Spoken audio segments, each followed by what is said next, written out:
Cinema అయిన మహా Maruti talkies cinema ముచ్చట్లకు స్వాగతం. నేను మిస్టర్ బీన్. మాట సూటిగా ఉంటుంది, మ్యాటర్ క్లియర్ గా ఉంటుంది. వీడియో టాకీస్ రాజా. ఇప్పుడు మ్యాటర్ లోకి వెళ్దాం. సినిమా పరిశ్రమలో స్టార్డమ్ తో కూడిన ప్రతిష్టను తెచ్చుకోవడం చిన్న విషయం కాదు. దానికి చాలా కష్టపడాలి. అక్కడి వరకే కాదు, ఒకసారి స్టార్డమ్ వచ్చిన తర్వాత ఆ ప్రెస్టేజ్ ని కాపాడుకోవటం ఇంకా చాలా కష్టం. ప్రతి స్టార్ ని ఎన్నో కళ్ళు ఎప్పుడు పరిశీలిస్తూనే ఉంటాయి. మాటలో గాని ప్రవర్తనలో గాని ఏ చిన్న తప్పు దొర్లినా ఇంతలింతలు చేసి పొరుగు తీసి పారేస్తారు. ఈ సంగతిని ప్రతి స్టారు కూడా అనుభవం మీద తెలుసుకుని తీరతాడు. ప్రస్తుతం హీరోయిన్ చార్మి కూడా ఇలాంటి అనుభవాన్ని ఎక్స్పీరియన్స్ చేస్తున్నారు. ఇటీవల ఆమె జ్యోతిలక్ష్మి సినిమాతో నిర్మాతగా కూడా మారారు. నిర్మాత అనగానే ఆవిడికి కొంచెం పెద్దరికం, దర్పం కూడా పెరిగినట్టున్నాయి. మరి నేను నిర్మాతనైపోయాను నాకేంటి అనుకున్నారో, లేక వెనకాల పూరి జగన్నాథ్ ఉన్నాడు ఏం పర్వాలేదు అనుకున్నారో, కానీ ఓ విషయానికి సంబంధించి మాట తూలిన వ్యవహారం ఆమెని పెద్దల ముందల నుంచో పెట్టబోతుంది వివరణ కోరుతూ. ఇంతకీ ఆ ఇష్యూ ఏమిటి అంటే, పూరి జగన్నాథ్ నితిన్ కలిసి సినిమా చేయాలనుకున్నారు. కానీ సడన్ గా ఏమైందో తెలీదు,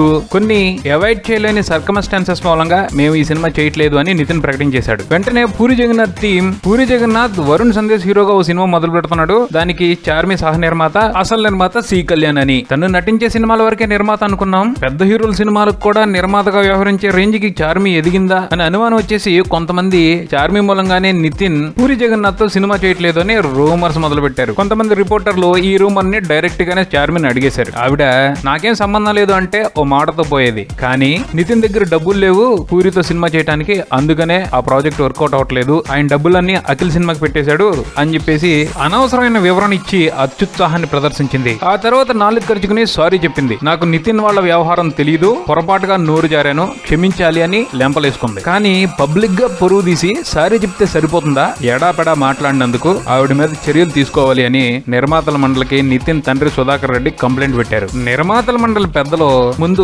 చార్మిని వివరణ అడుగుతారు. ఆ తర్వాత రెండు పార్టీలను కూర్చోబెట్టి పంచాయతీ నిర్వహిస్తారు. చివరికి చార్మిని నితిన్ కి ఆయన తండ్రికి సారీ చెప్పంటారు. ఆవిడ చెప్పేసిద్ది, ఇష్యూ క్లోజ్. కానీ చార్మి మీద పడ్డ ఈ రిమార్క్ మాత్రం ఆమెని కొన్నాళ్ళు వెంటాడక వదిలిపెట్టదు. అందుకే మన పెద్దలు ఎప్పుడో చెప్పారు, ఆచి తూచి మాట్లాడు, నీ మాటే నిన్ను కాపాడు, నోరు జారిన వాడు చెడతాడు అని. ఇది బుల్టన్. మరో బుల్టన్ తో మళ్ళీ కలుద్దాం. Keep watching Maruthi talkies. For me mister Bean talkies Raja. Thank you.